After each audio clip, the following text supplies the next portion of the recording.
Bismillah ar-Rahman ar-Rahim. Alhamdulillah Rabbil Alameen. As-salatu was-salamu ala Rasulihil Kareem wa ala alihi wa sahbihi wa man istanna bi sunnatihi ila yawmiddin. Assalamu alaikum wa rahmatullahi wa barakatuh, brothers. Today, inshallah ta'ala, we'll do the three ayahs that from ayah 135 to 137. We finished up to ayah 134 yesterday. So the conversation is still going in the same way that Allah subhanahu wa ta'ala is mentioning something about the Ahl Kitab that we mentioned. And then we'll follow from here that, how Allah brings the incident of the change of the Qibla. So in this ayah, Allah is saying that, the Jew and the Christians, they always, say to the Muslim at that time that, if you are one of us, like if you become a Jew or if you become a Christian, then you are guided. Other than that, you have no hope. So we had an ayah before where we saw that, Jews say that, the Christian has no base, and the Christian say the Jew has no base. So in this ayah, both of these people, both of this group of people, they are coming together, although they have hatred towards each other. They say one of the group is on the not the right path, but still they come together to say again something about the Muslim, that you're Muslims, you are a new nation, you don't have any guidance. If you not become one of us, you have no guidance. And also Allah answered them in the same ayah. Allah said no.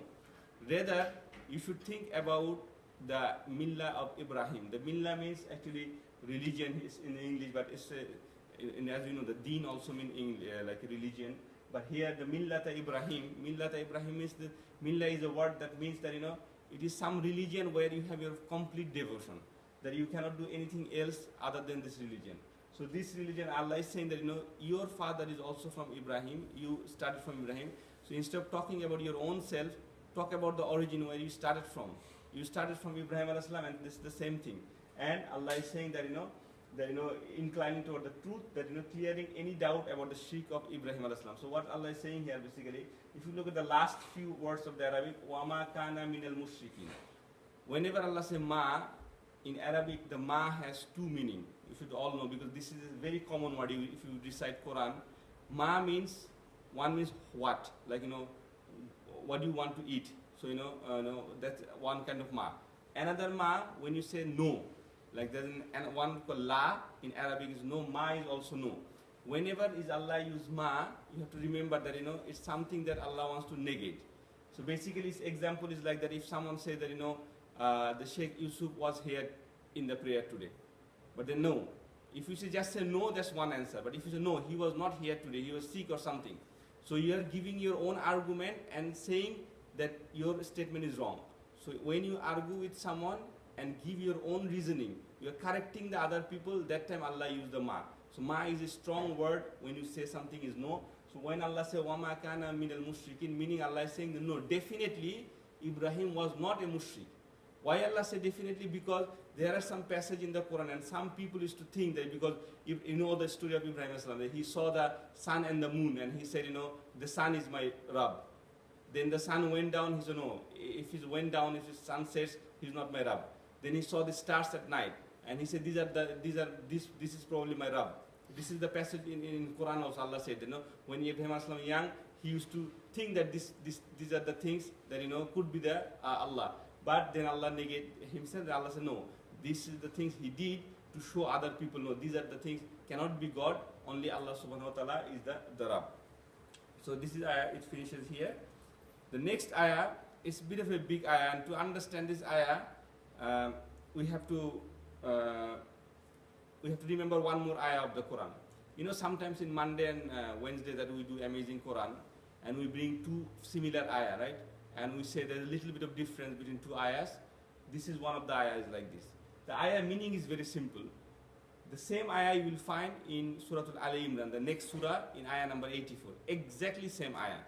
Word to word same, only two difference. The first word, if you read the first word, you all know that word. What does it say? Kulu. Right? In the Surah Al Imran, it says kul.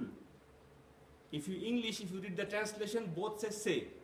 Kul means say, kulu means also say. And the another difference is that, kulu amanna billahi wa ma unzila ilayna. Here it says ilayna. Alif, lam, ya, nun, right? The third word, ilayna. In that ayah, it says alayna with a ayn. So one say ilayna, one say alayna. These are the only two differences. Every word is same, both ayah. Why Allah put two exactly same ayah in two different surahs? It's very interesting. If you read Quran like this way, if you try to understand, you will be really amazed at how Allah subhanahu wa ta'ala put this. Because we just sometimes memorize the Quran or just recite the Quran to get the ajr, but these are the treasures of Allah. Why Allah? There's one difference, kulu and kul. You will never find the difference in English, but there's a big difference between these two. And to understand that, we have to understand, because these two surah, Surah Al-Baqarah and Surah Al-Imran, as you all mentioned, Surah Al-Baqarah talked about a nation. Which nation is that? The Jew, the Bani Israel. Surah Al-Imran talks about the Christians. A large part of the Surah Al-Imran talks about the Christians. What is the difference between these two groups, the Jew and the Christians? One group, the Jew, they had a lot of prophets. You all know that, right? There's a lot of prophets starting from Musa, and then David, the Solomon, Yaqub, all these prophets in Bani Israel prophets. You all know, right? And we also know that they have killed prophets. Because they didn't care about the prophet. Sometimes they didn't listen to the prophet, and they have killed some prophets. Allah mentioned it here. Only thing they used to do, always they used to take pride of themselves, that we as a nation, we are very powerful. That's why Allah says, Ya Bani Israel, Ya Bani Israel, Ya Bani Israel. Because they think they are the chosen nation. So for them, one particular prophet was not a big deal.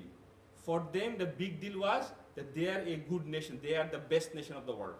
So the nationalism is their base thing.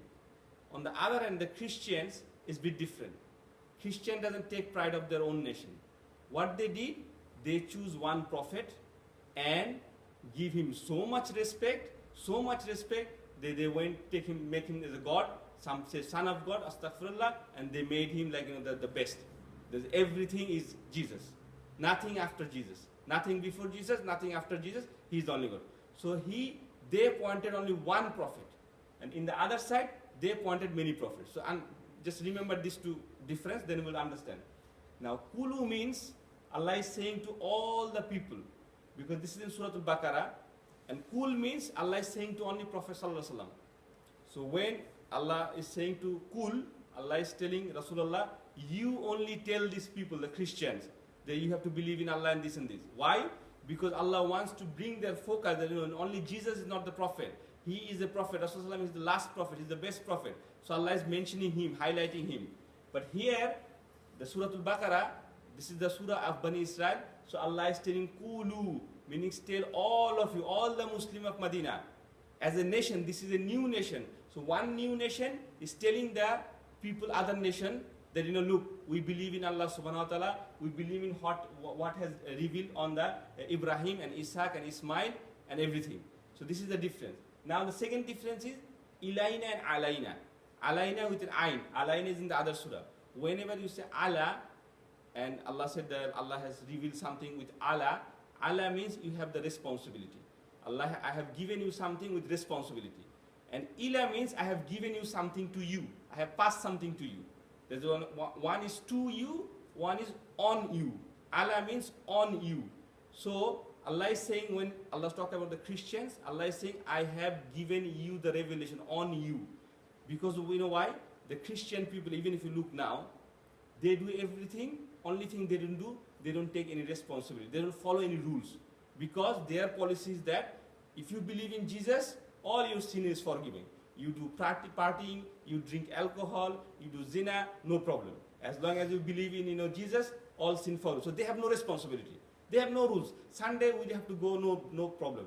If you don't go, if you come, don't go, no problem. We have to fast, no, we don't have to fast. We have to dress like this way, no, we don't have to dress. So they have no responsibility. So basically, Christians, they don't want to take any responsibility of the prophet, of the revelation they had, the Injil they have. Nothing at all.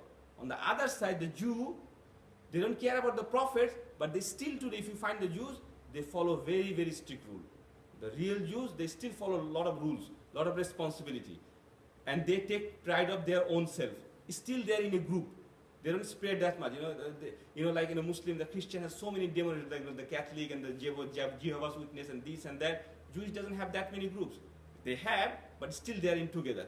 So when Allah says responsibility, Allah means, remember this way, Allah means with the ayn, responsibility. That's why Allah talk about the Christian. And Ilayna means to pass something to someone, someone is taking a privilege. Okay, this revelation has come to us, come to our nation, so that's why we have pride.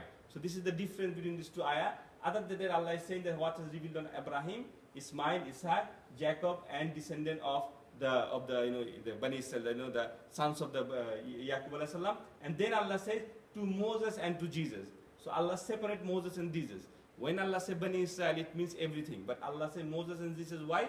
Because from Musa alayhi salam, the Bani Israel started basically. Although Moses has previous people, but from the Musa alayhi salam they started. This is their prophet. This is their Rasul who saved them from Pharaoh and everything. And Jesus was the last one of Bani Israel. Jesus is the last prophet from Bani Israel, and after that our Prophet Muhammad sallallahu alaihi wasallam is not from Bani Israel. And so this is as if Allah is saying that this is the first Musa, last Jesus. And in between all whatever I have revealed, everything we believe. So this is a statement that the Muslims are saying that look, we are all telling you that whatever has come to Abraham, Isaac, Ismail, Yaqub, and Musa and Isa, we believe on all of them. And la nufarriqu bayna ahadim. We don't make any distinction between the prophets. Now this is another thing we have to understand. Of course, when you say Allah says la nufarriqu, nufarriq comes from tafarriq, meaning making distinction, making difference. But still, prophets has their ranks, as we all talk. We don't make any distinction, means we don't say this is not a prophet, like Jewish says. Even both group, the Jewish, they said Isa alayhi salam is not a prophet. It's not a Messiah. That's the main thing. That's why they wanted to kill him. That's the problem of this. So they don't believe him. And some of the prophets they kill. On the other hand, Christian, they disbelieve all the prophets before and after. Some of the prophets they believe only one prophet, or he is the God, Jesus. So that's Allah says don't make any distinction between any prophet. Of course, they have different levels because there are five Rasul who are in the top rank. Then our Prophet ﷺ is the best of them. But still, we don't make any. So we believe in all the prophets. And then Allah says that nahnu muslimun, that we are Muslim for Allah subhanahu wa ta'ala. Look at the last sentence. Wa nahnu means we, lahu muslimun. Lahu, la means for. Who means for Allah, who means him. So we are Muslim for Allah. We are not Muslim to show off or anything, or we are not Muslim to take pride on our nation.